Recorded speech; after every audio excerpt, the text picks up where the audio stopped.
Okay, so imagine waking up tomorrow and finding out that the defining technological race of our entire generation just, well, it has completely different rules. Right. Like, you go to sleep thinking the AI race is this really straightforward game, you know? Right.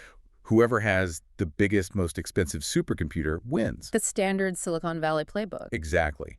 And then you wake up to find out the winner might actually be the one who's giving the intelligence away for absolutely nothing. Yeah, it's a total paradigm shift. It's wild. So today we are taking a really extensive deep dive into a stack of sources that just completely upends that whole consensus. We've got these leaked memos and public essays from August 2026 by Xiaoyin Qu. She's the founder of Tycoon AI, right? Yeah, Stanford dropout, ex-Meta product manager. She built this AI platform called Tycoon. Right. And alongside her strategic breakdown, we are going deep, like microscopic deep into these recently declassified level technical reports on Huawei and SMIC's semiconductor manufacturing yields. Which are fascinating on their own. Totally. Plus, we have the actual operational blueprints for Tycoon's multi-agent AI operating system. And the mission for this deep dive is really to decode the actual state of this US-China AI competition, the gritty physics of making these chips under export controls, and how all of that is radically reshaping the future of work for, well, for you, for the individual. And I think what makes this whole stack of materials so compelling is the contrast. You have Qua providing this really ruthless macroeconomic and cultural analysis of the US and China. Right. But then you pair that with the just brutal physical reality of printing a microscopic transistor in a foundry in Shenzhen. Yeah, the actual hardware. Exactly. And all of this massive geopolitical maneuvering trickles down to dictate how a single solo entrepreneur sitting in, like, Ohio might build $1 billion company tomorrow using this sprawling, autonomous AI workforce. It's global geopolitics filtering down to hyper-individualized microeconomics. It really is.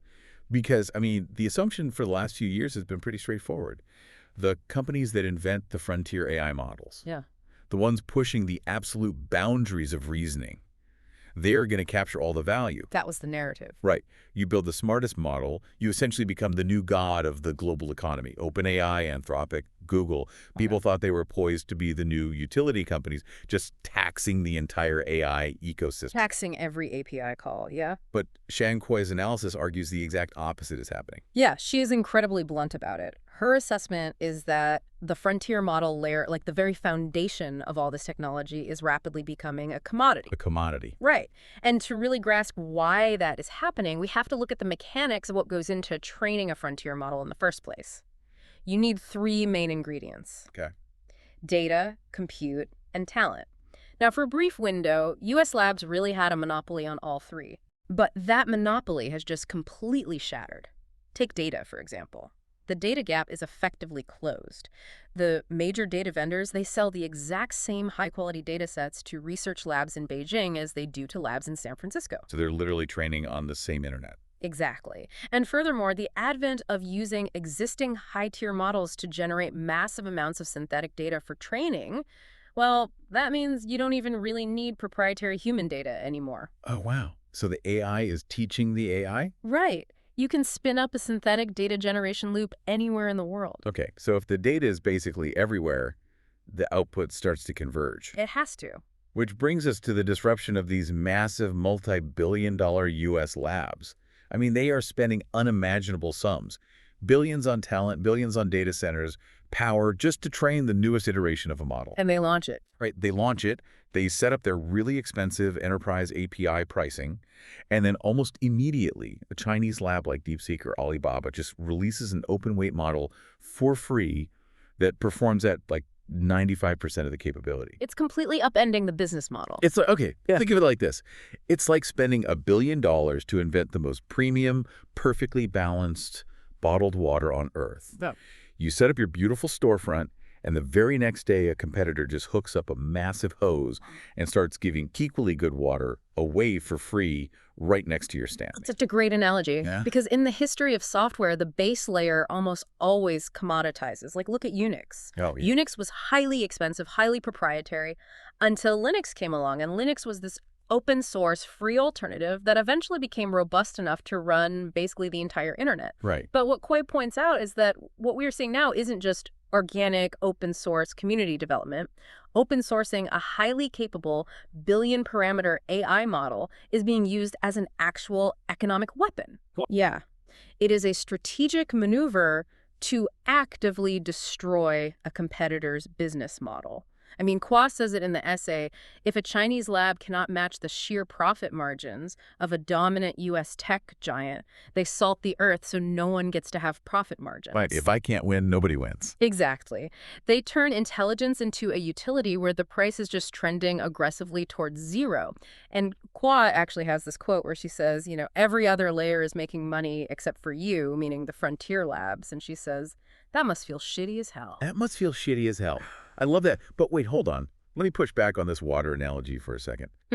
Is the free water actually as good? Well, Because Qu admits they lag slightly in raw performance on the absolute bleeding edge, right? Yeah. If I'm running a massive Fortune 500 enterprise, I want the smartest model. I don't want the second smartest. Where is the line where good enough and free beats cutting edge and expensive? that is the trillion-dollar question, and it depends entirely on the computational architecture of the task. Okay, break that down for me. Think about the workloads driving actual economic value today. Structuring unstructured data, drafting standard boilerplate code, summarizing documents, routing customer service queries. I made it easy stuff. Exactly. For 95% of those tasks, you do not need the absolute hardest reasoning engine in the world. You just need a model that follows instructions reliably and doesn't hallucinate wildly. Right. That is the good enough threshold.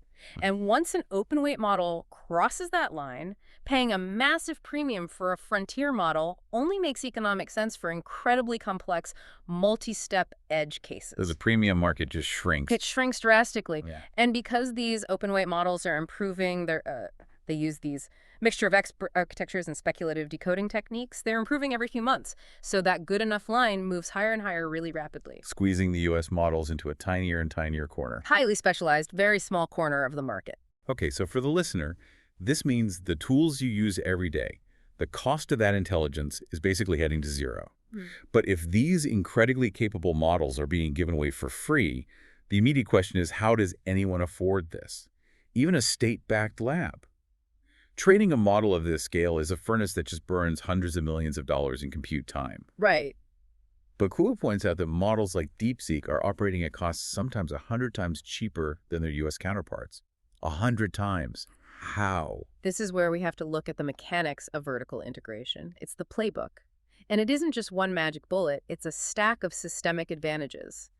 Qu lays out these 5 pillars of the Chinese cost advantage. Okay, let's go through them. First, the models themselves are engineered differently. They aren't relying on massive, bloated parameter counts just to achieve high benchmark scores. They're leaner? Much leaner. They are highly token optimized. They use really aggressive KV caching. What is KV caching for people who don't know? It basically means the model remembers the context of previous queries much more efficiently. It requires far less computational work to generate the next word because it's not recalculating everything from scratch. Oh, got it. So it's not rereading the whole conversation every time I ask a follow-up. Exactly. They are writing incredibly lean software designed to extract maximum performance from limited hardware. Which brings us to the second pillar. Cheap chips. Ah, right. Bypassing NVIDIA. Right. By utilizing domestic silicon, specifically Huawei's AI accelerators, they completely avoid what the industry calls the NVIDIA tax. The NVIDIA tax, because NVIDIA's margins are what, like 75, 80%? They're phenomenal, and NVIDIA makes phenomenal hardware. But if you are building a data center with 100,000 GPUs, that tax is a massive portion of your capital expenditure. Yeah, you're paying a huge markup. But if you sidestep NVIDIA, the base physical cost of the hardware plummets. Even if you need more of those domestic chips to do the exact same math, you're still saving a fortune. Okay, so we have cheap models and cheap chips. What's the third pillar? Cheap energy. And the physical infrastructure costs go far beyond the silicon. Think about the power requirements. A single cluster of modern AI chips can draw megawatts of power. That's crazy. In the US, if you want to build a new data center, you are negotiating with a heavily fragmented grid. You are navigating localized zoning laws, permitting, and you are paying market rates for electricity that fluctuate based on regional demand. Which takes years. Years. Quadai notes that China is approaching this with state-scale utility economics. They currently have 62 nuclear power plants active. 62 active. And they are constructing dozens more. Plus, they have the State Grid Corporation, which is this massive state-owned monopoly that can just prioritize power distribution to strategic data centers at heavily subsidized rates. So they just decide, this data center gets cheap nuclear power, make it happen. Exactly. When your energy is treated as a subsidized national security asset rather than a variable market cost, your operating expenses just drop exponentially. Oh, okay, so models, chips, energy. The fourth pillar is human capital, right? Cheap talent. You have top-tier researchers in Beijing who possess the exact same intellectual horsepower as a researcher in Silicon Valley. But they're not getting Silicon Valley salaries. Not even close. You aren't paying seven-figure base salaries with massive equity packages just to get someone in the door. They are working for a fraction of the compensation. Which is a huge operational saving. And then the fifth pillar. Cheap economics. And this one is actually wild when you look at the funding structures behind these labs. Because it's so different from the VC model here. Right. In Silicon Valley, a venture capitalist gives you $500 million, and they expect you to figure out an API pricing model that generates a massive return on that specific investment. Right. The AI has to be a profit center. It has to make money. It has to make money on its own, but look at DeepSeek. It is funded by a quantitative trading firm. Wait, really? A trading firm? Yes. Their actual profit comes from high-frequency market trading. The AI lab doesn't need to generate a positive gross margin on API calls. It functions as a pure research division or a loss leader. Oh, that makes so much sense. Right. It benefits their core trading algorithms Yeah. and simultaneously disrupts foreign competitors. There is literally zero pressure to monetize the AI inference itself. That is such a structural advantage. But let me challenge this a bit. If they're paying researchers a tenth of the salary and removing the venture capital pressure for profit, doesn't history show us that you can't just mandate innovation on a state budget? It's a fair point. Like, think about the Soviet Union. They tried to state mandate the microcomputer revolution, and they failed miserably. Isn't this Chinese playbook just a recipe for really, really good imitation rather than actual frontier breakthroughs? It's the classic debate. I mean, the U.S. model has all that friction, the high risk, the high reward. That's what incentivizes someone to invent a completely new paradigm, right? You can buy the most subsidized Olympic training facility in the world, but you can't necessarily buy the gold medal. That is the pivotal question right now. State-directed innovation is historically unmatched at scaling, optimizing, and driving down the cost of an existing paradigm. If the objective is to build a leaner, more efficient version of the transformer architecture that Google invented years ago, state coordination is highly lethal. They will crush it. They will crush it. But you are absolutely right. If the objective is to invent the next transformer, the next fundamental breakthrough, the decentralized, high-risk open market traditionally holds the edge. So it depends on where we are in the technology lifecycle. Exactly. The critical variable is whether the current AI race is still in the fundamental invention phase, where we need totally new architectures to progress, or if we have entered the optimization and scaling phase. And if it's the latter? If it's the latter, and it's just about scaling up compute and data on known architectures, a vertically integrated, state-subsidized playbook is incredibly dangerous to the U.S. open market approach. And this actually ties into a really fascinating cultural observation Qu makes in her essays. She highlights this stark divide in how the general public is interacting with AI in the two countries. Yes, the cultural urgency. She notes that Chinese citizens are essentially panic buying AI education. Like, there is a deep societal anxiety about being left behind by this technology. Everyone wants to learn it. Yeah, from the bottom up. Meanwhile, outside of a few hyper-dense tech hubs in the U.S., she sees the American public taking a very relaxed, kind of wait-and-see approach. Like, maybe you use ChatGPT to write a wedding toast or you check a recipe, but there isn't this widespread urgency to fundamentally alter your daily workflow. And that cultural urgency in China acts as a massive accelerant for domestic integration. How so? When an entire population, from government officials to factory managers to individual software engineers, when they all feel an existential pressure to adopt a technology, the friction of deploying AI into legacy industries just vanishes. Right, you don't have to convince them to use it. Exactly. It creates a massive willing test bed for these domestic models, which just accelerates the feedback loop and makes the models better faster. Okay, but Qu claims there is one glaring vulnerability left for China, the single gap they haven't closed. And that is the chips themselves. The silicon reality. Right. So let's drill down into this, microstructurally. microscopically. Under the current U.S. export controls, how wide is that hardware gap, really? This is where we move from software theory into brutal, unforgiving physics. Let's do it. So Huawei relies on a manufacturing partner called SMIC, the Semiconductor Manufacturing International Corporation. And because of aggressive U.S. export controls, SEMIS is completely blocked from acquiring the most advanced chip-making machines in existence. The EUV machines. Right. Specifically, they are banned from importing extreme ultraviolet or EUV lithography machines from ASML in the Netherlands. And just to understand why this is such a bottleneck, we really need to understand what an EUV machine actually does, because it is arguably the most complex piece of machinery humans have ever built. It absolutely is. I mean, to carve the microscopic transistors onto a modern AI chip, you need light. You're projecting a pattern. Right, like developing a photograph? Sort of, yeah. But normal light has a wavelength that is far too wide to draw lines this small. Because we're talking about nanometers. Nanometers. Atoms, almost. EUV machines use light with a wavelength of exactly 13.5 nanometers. Which is incredibly small. But how they generate that light is the crazy part. The machine fires a high-power carbon dioxide laser at microscopic droplets of molten tin. Molten tin? Yeah. It vaporizes them into a plasma while they are falling through a vacuum chamber. And this happens 50,000 times a second. 50,000 times a second? That's just, I can't even picture that. It's mind-boggling. And the resulting plasma emits this 13.5 nanometer light, which is then bounced off a series of perfectly smooth mirrors, the smoothest mirrors ever manufactured, to project this nanoscale blueprint onto a silicon wafer. Wow. And that is what allows foundries like TSMC in Taiwan to print billions of transistors onto a chip roughly the size of a postage stamp in a single pass. Okay, so that's EUV, that's the magic machine.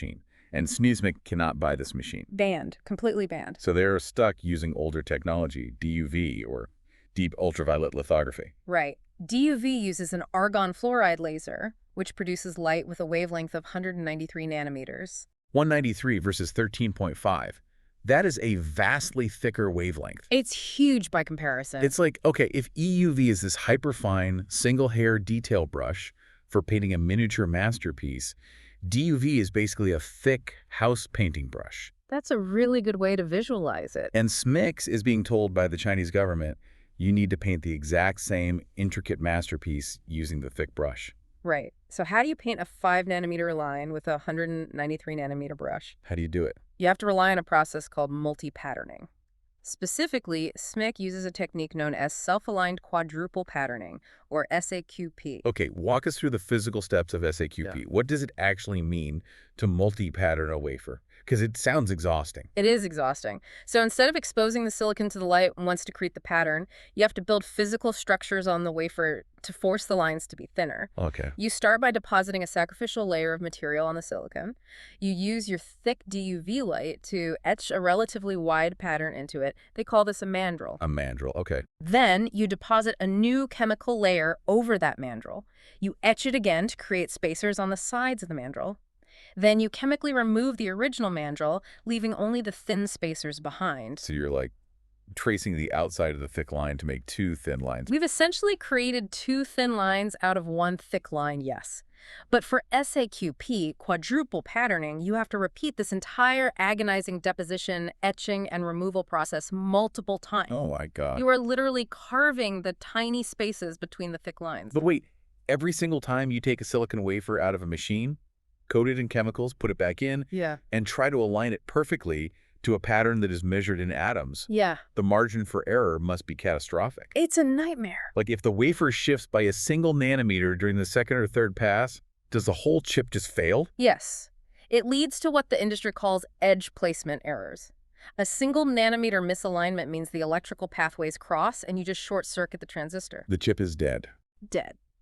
And this brings us directly to the yield crisis that was detailed in these reports. Right, the yields. Yield is the percentage of chips on a silicon wafer that function perfectly after the months-long manufacturing process is finished.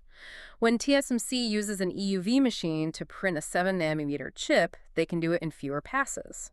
That means fewer chances for microscopic dust or alignment errors to ruin the die. Because they're just using the fine brush. Exactly. So TSMC regularly hits yields of 80 to 85% on those mature nodes. So out of 100 chips printed, 85 work. That's a highly profitable, optimized factory. But what happens when SMIC tries to use quadruple patterning for Huawei's AI chips? What are their yields? The reports indicate that when SEMP began producing their N+2 node, which is their equivalent to a 7-nanometer chip used for large, complex logic processors like Huawei's Ascend AI accelerators, their initial yields were hovering around 20%. 20%. They were throwing 80% of their heavily processed silicons straight into the trash. That is economic suicide in a normal market. Mm. I mean, you can't run a business like that. You can't. Now, recent data suggests SEMIC has managed to optimize the SAQP process enough to drag that yield up to around 40%. Okay, better. But a 40% yield means your cost per functional chip is still astronomically high. You are paying for the chemical processing, the clean room time, the energy to process 100 wafers, but you're only getting 40 wafers worth of product to actually sell. And it gets worse, right, when they try to go even smaller. Yeah, when a SMIC attempts to push this DUV method even further to their N+3 node, trying to mimic 5-nanometer density, the stochastic defects just multiply. They have to rely on a process called binning. What's bidding? They take a partially defective chip, they use software to permanently disable the broken processing cores on it, and they sell it as a lower-tier product just to recoup some of the sunk costs. So they're selling crippled chips. Basically. If an American foundry had a 40% yield and was selling bin chips as their flagship, the board of directors would fire the CEO and liquidate the company. How is China sustaining this massive financial bleed? This brings us back to the state-level economics Qu was talking about. The Chinese government views domestic semiconductor independence not as a quarterly profit center, but as a critical national security imperative. Right. They don't care about the quarterly earnings call. Exactly. The state heavily subsidizes SMIC. They just absorb the massive financial penalty of the trashed wafers and the inefficient multi-patterning steps. So the government is basically writing a blank check to cover the trash bin. Pretty much. They are paying the premium to keep the foundry operational and improving, shielding Huawei from the true market cost of the terrible physics they are forced to deal with. Okay, so put yourself in Huawei's shoes for a second. You are stuck using a foundry with the thick paintbrush, 40% yields, you're barred from just buying NVIDIA's cutting-edge chips, and you can't shrink your transistors any further without that EUV machine you can't have. How do you actually design an AI chip that can compete with NVIDIA? You can't just try to beat them at their own game. You have to fundamentally change the architecture. If you cannot scale down lithographically, you have to scale out and scale up. Huawei refers to this architectural shift as their Tau scaling law, and the core of this strategy relies on advanced 3D packaging, specifically a technique they call logic folding. Logic folding. Okay, so instead of cramming more transistors onto a flat 2D piece of silicon like spreading out a city, you start building vertically like skyscrapers. Exactly. You utilize through silicon vias. Which are what? They are these microscopic copper wires that punch straight vertically through the silicon dies. So you stack logic and memory components directly on top of each other. Oh, wow. You redesign the chip's data pathways to maximize density through architectural efficiency rather than pure lithographic shrinking. Huawei claims this 3D packaging approach can yield a 50 to 55% gain in density without ever needing a smaller manufacturing node from SMIC. So they just stack the 7-nanometer chips on top of each other to fake a smaller node. Right. They are projecting they can achieve a 1.4-nanometer equivalent performance by 2031 entirely through these design workarounds. And what does the actual output of this strategy look like today? Like, what is their flagship hardware right now? The current flagship is the Ascend 910C. It is manufactured on that heavily challenged SMIC 7-nanometer equivalent process. The 40% yield one. Yeah. Yet, despite the massive constraints of the DUV multi-patterning, industry benchmarks and internal reports suggest the 910C is achieving roughly 50 to 80% of the performance of an NVIDIA H100. 50 to 80%. Depending heavily on how aggressively the software is optimized for those specific hardware constraints. Honestly, hitting even half the performance of an H100 Why? while essentially manufacturing with one hand tied behind your back, Yeah. that is a staggering feat of engineering. It really is. But the logic processor is only half the battle, right? Because AI training is notoriously bottlenecked by memory. You can have the fastest chip in the world, but if it can't get the data. And that is arguably Huawei's tightest constraint right now, high bandwidth memory or HBM. An AI processor can do math incredibly fast, but if it cannot pull the massive data sets from memory into the processor quickly enough, the chip just sits idle. It's like having a Ferrari in bumper-to-bumper traffic. Exactly. HBM solves this by stacking memory chips vertically and placing them incredibly close to the logic processor. But because of the export controls, Huawei has to rely on stockpiles of foreign HBM they managed to acquire before the sanctions tightened. Oh, they hoarded it. They hoarded it, and they use that alongside very nascent domestic memory manufacturing efforts that still lag far behind global leaders like SK Hynix. So if your flagship chip is only, let's say, 70% as fast as the industry standard, and you are starved for high bandwidth memory, how on earth do you train a frontier model? You can't rely on the sheer brilliance of a single chip. You can't. You have to rely on brute force. Brute force. This is the crux of their roadmap. Huawei is pivoting away from the paradigm of single-chip dominance. Their roadmap for the next generation, the Ascent 960 and 970, it abandons the pursuit of matching NVIDIA chip for chip. Instead, they are relying on massive scale through what they call superpods, or superclusters. Break down the architecture of a superpod. What does that actually look like? They are designing high-speed network topologies using these proprietary interconnects they call unified bus to link up to 8,192 of these slightly slower Ascend chips into a single, massive, synchronous training cluster. Over 8,000 chips. Right. If you cannot build one super genius processor, you build an army of 8,000 pretty smart processors, and you write highly specialized software to distribute the workload across all of them without the communication latency just bogging down the entire system. But wait, this brings us to a massive contradiction, doesn't it? How so? An NVIDIA H100 draws around 700 watts of power. It's hot.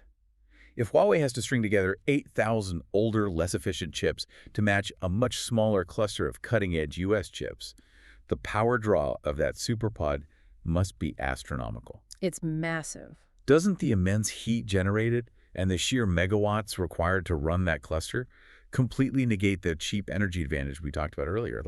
They're using more power to do the same math. It creates a massive systemic tension.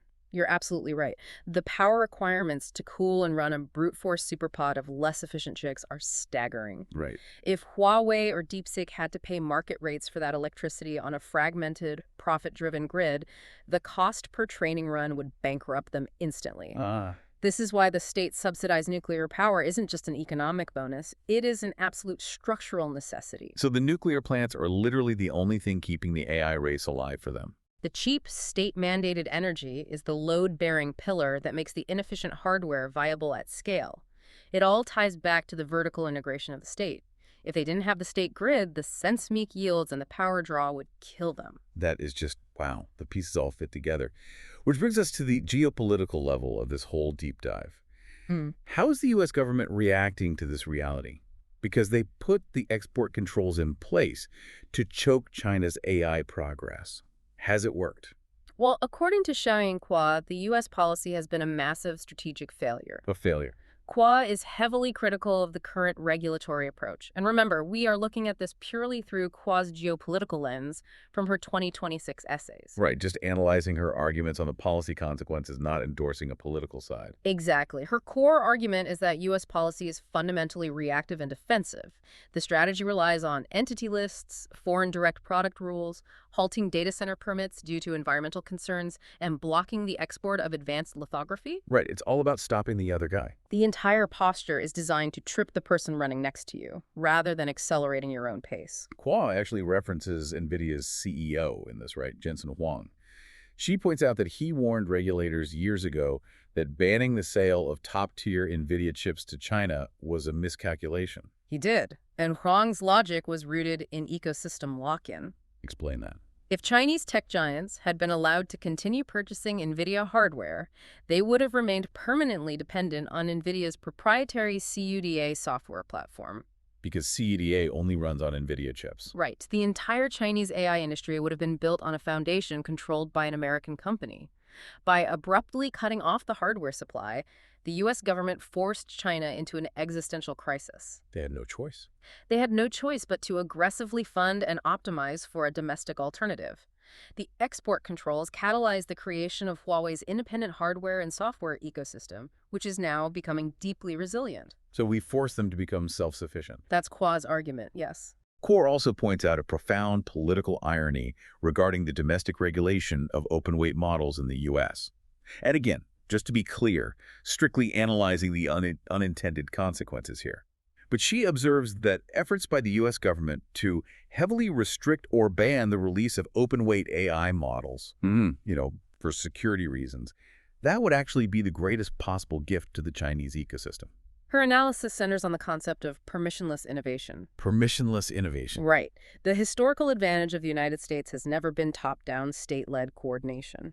The U.S. thrives on decentralized capital, open markets, and the ability to attract the absolute smartest engineers globally to build in an environment free from preemptive government bureaucracy. Right. Two guys in a garage can build Apple. Exactly. If the U.S. implements a ban on open-weight models in the name of national security, it forces the entire American AI ecosystem into a highly regulated, permission-based structure. You'd need a government stamp just to code a new model. Right. It effectively abandons America's core structural advantage to play China's game of state-regulated control.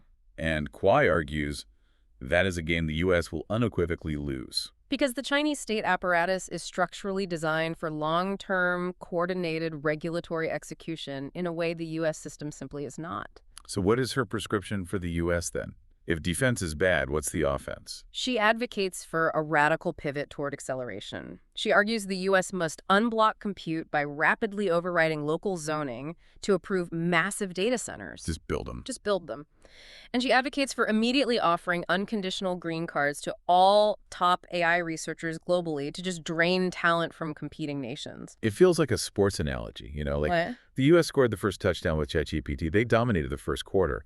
But now it feels like they're playing a prevent defense. Yep. They're just trying to hold on to the lead by throwing up regulatory roadblocks while China's down a touchdown, but they're throwing Hail Marys.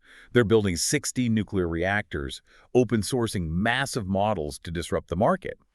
And the issue with playing prevent defense is that it usually just prevents you from winning, especially when the game is far from over. It's a dangerous strategy to just coast. But let me challenge Quai's dismissal of the security risks here.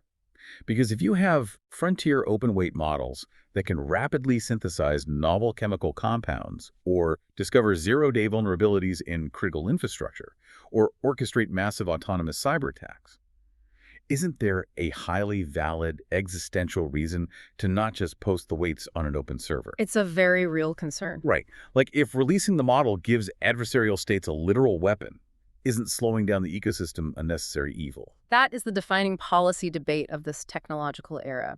The security risks of an unconstrained, highly capable intelligence proliferating globally are severe, and they are undeniable. However, the counterargument, the one driving Qua's analysis, is that the proliferation of this intelligence is mathematically inevitable. Inevitable. Information, especially software, wants to be free. You cannot permanently contain math with geographic borders or export laws. If adversarial states are going to develop or steal this technology regardless of U.S. domestic policy, then attempting to put the genie back in the bottle via legislation only ensures that the domestic U.S. ecosystem is heavily burdened and falls behind. So you're just crippling yourself while they keep running. Right. The argument is that the only true security in that paradigm is to run faster, deeply understand the technology better than anyone else, and foster the most robust, permissionless domestic ecosystem to counter any malicious use. Okay.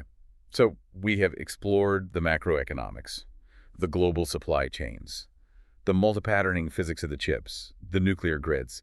Now, we really have to look at what happens when all of this state-level infrastructure results in a world where intelligence is just a cheap, abundant commodity. Right, the microeconomy. What does someone like Xiaoyin Qu actually build with this near-zero-cost compute? And this brings us to her company, Tycoon, and the microeconomy of the one-person company. This is the convergence point. Yeah. This is where the massive geopolitical forces we've been talking about directly impact the organizational structure of human labor. Let's contextualize Quai's perspective on this. Back in 2025, she ran an experiment with her previous startup, Hey Boss. And she didn't just write a think piece about AI replacing jobs. She actually stepped down as CEO and appointed an autonomous AI agent named Astra to run the company. Yeah, that was wild. It handled product routing, marketing allocation, and growth metrics. It was a highly publicized proof of concept, and it demonstrated that an AI could handle multi-step strategic execution without constant human hand-holding. And that experiment evolved directly into the architectural blueprints for Tycoon, which launched in mid-2026 as a complete operating system designed for solo founders. Right. The structural design of Tycoon is fascinating. It starts with a single human. So think about your own job right now. Under this Tycoon model, Your sole responsibility as the human is to provide the vision, the taste, and the high-level judgment. You are the apex of the org chart. Just you. Just you. And directly below you sits the Tycoon agent, basically an AI manager. And that manager's job is to orchestrate a workforce of up to 1,000 specialized AI agents operating in parallel around the clock. And you utilize what they call an agent market to build out this workforce. Okay, what's that?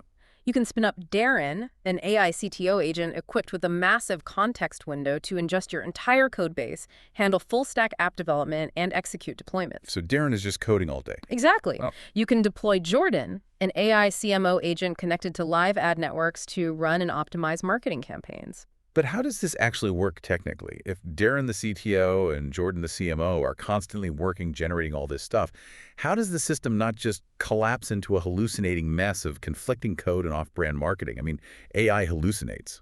It does. But Tycoon relies heavily on advanced retrieval augmented generation, or ARAG, paired with persistent vector databases. Explain how that fixes the hallucination. These agents aren't just blank slates starting from scratch every time you ping them. They share a persistent workspace memory. They understand the brand voice, the technical debt of the code base, the historical customer interactions. So they have context. Deep context. The Tycoon manager uses a routing LLM to break down a high-level human goal. Like if you say, launch a new landing page for this feature, and it delegates the coding tasks to Darren and the copy tasks to Jordan. And it oversees them. The manager tracks the state of these tasks over multiple days, reviews the outputs against the shared memory context, and orchestrates the handoffs between the agents. And crucially, looking at the blueprint, the system is designed to hit human speed bumps for irreversible actions. Yes, safeguards. If Darren wants to authorize a $5,000 spike in cloud hosting, or Jordan is about to push a highly controversial social media campaign live, the Tycoon manager pauses the autonomous loop and escalates the decision to the human founder for a final yes or no. It asks for permission. Right. And if we tie this back to our very first point, this entire multi-agent architecture is only economically viable because the frontier model layer has commoditized. If running a single complex inference cost what it did back in 2023, a solo founder running 1,000 parallel agents would incur a compute bill that would literally bankrupt them by noon. Because it's constantly pinging the API. Nonstop. But because the US and China are locked in this structural war, driving the cost of token generation into the floor, massive parallel AI labor becomes a cheap utility. When the intelligence required to execute a task is virtually free, the only scarce, highly valuable resource left in the economic equation is human vision and curation. I have to challenge the reality of managing this, though. Okay, lay it on me. Anyone who has ever been a middle manager knows that managing a team of even 15 humans is a bureaucratic nightmare. It's constant context switching, misaligned goals, conflict. If you scale that to 1,000 autonomous AI agents generating output constantly, does the human founder actually achieve leverage? Or do they just become a massive, paralyzed bottleneck? That is the risk. I mean, if Jordan, the CMO, generates 50 distinct marketing campaigns a day, the human still has to review them to ensure they aren't subtly hallucinated or tonally disastrous, right? Doesn't the one-person company just devolve into a full-time editor, drowning in an ocean of cheap AI output? That is undoubtedly the most significant structural risk of the Tycoon model. The cognitive load on the human doesn't necessarily decrease, it fundamentally shifts. It's just from doing to reviewing. Exactly. You transition from being a creator or an executor to being a high-volume curator and editor. The Tycoon manager is designed to filter the noise, but management layer LLMs are still susceptible to logic degradation and hallucination over long task horizons. So if the AI manager messes up, you mess up. If the manager fails to catch an error from the CTO agent, the human inherits the mess. The skill required to succeed in this environment isn't the ability to write code. It's the ability to quickly parse, evaluate, and direct the flow of massive amounts of synthetic labor without suffering severe decision fatigue. It completely redefines what a valuable skill is in the modern economy. Execution is no longer the premium. Strategic taste, delegation, and quality control are the new premiums. And to fully grasp the implications of this shift, we have to examine the economics of this autonomous workforce. Yeah, how much does Darren, the CTO, actually cost? Right. How does a platform like Tycoon charge for this labor? Because it essentially abolishes the concept of a salaried employee. Tycoon's pricing model is purely usage-based. You pay for the work, metered by the second. They route the compute through platforms like OpenRouter, and they charge the standard API list prices with zero markup. No markup at all. The operational cost of an agent is tied directly to its machine runtime. The blueprints note that a 1 GB RAM agent costs roughly 3 cents an hour to run. 3 cents an hour. 3 cents. And the most disruptive aspect of this model is the idle cost. When the agent is not actively processing a task, the cost is exactly $0. $0. I mean, think about why traditional corporate structures fail. They collapse under the weight of fixed overhead. The payroll. You have a massive payroll that hits the ledger every 2 weeks, regardless of whether your revenue is spiking or you are in a dead month. High fixed costs are the death knell of a volatile business. But Tycoon changes that. Tycoon provides absolute infinite elasticity. A solo founder's operating costs can shrink to literally $0 on a weekend when no active development or marketing is occurring. Wow. And then on a Monday morning when they announce a major product pivot, they can instantly spin up a workforce of 500 agents, pay them 3 cents an hour for a massive burst of parallel execution, and spin them back down to zero by Tuesday. We saw this exact transition in the infrastructure space years ago. With AWS. Right. 20 years ago, startups had to buy physical server racks for thousands of dollars and maintain them in a closet. Then Amazon Web Services launched and introduced elastic, usage-based cloud computing. Yeah. You just rented server time by the second. Tycoon is basically applying the AWS model to the corporate org chart. Exactly. You don't hire an employee, you spin up an instance of an employee. And by passing all real-world spend like ad budgets or domain registrations through a tightly controlled single human wallet with strict spending caps, Tycoon ensures the autonomous agents cannot inadvertently drain the founder's bank account while trying to optimize a task. It creates a beautifully contained, highly elastic microeconomy. So, bringing all of these massive disparate threads together, we started by looking at a global macroeconomic clash.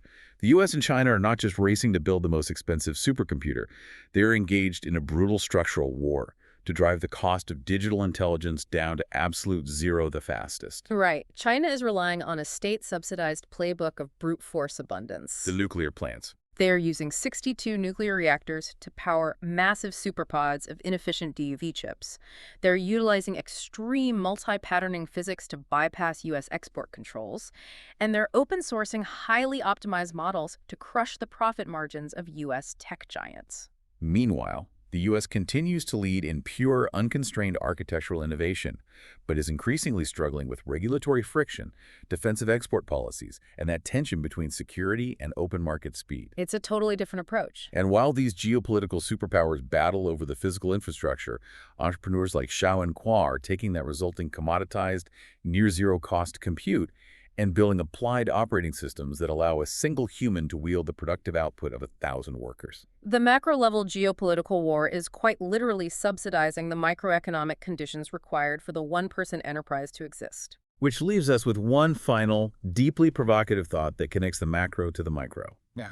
If Qua's vision of Tycoon holds true, if the survival of the one-person company relies entirely on finding the absolute cheapest compute to run thousands of agents, what happens to the U.S. economy when the cheapest, most efficient employees for an American startup are actually AI agents running on state-subsidized Huawei silicon powered by a state-owned nuclear grid in Shenzhen? It creates a fascinating inversion of globalization. I mean, for the last 4 decades, the U.S. outsourced physical manufacturing to China because the labor economics were undeniable. Right, we designed the iPhone in California and assembled it in China. We kept the design and the brand, and we sent the physical assembly overseas. We may be on the precipice of outsourcing digital cognition in the exact same way. Outsourcing cognition. If the laws of state-subsidized physics and energy make Chinese compute 10 times cheaper than American compute, the American solo founder will inevitably route their Tycoon agents through Chinese servers. The U.S. retains the human vision, while China becomes the digital body executing all the cognitive labor. It's wild to think about. The rules of the AI race really have completely changed. Think about your own workflows. Where do your skills fall on that good enough threshold? Question your assumptions about the value of execution in an era of abundant, commoditized intelligence. Thank you for joining us on this deep dive. We will see you next time.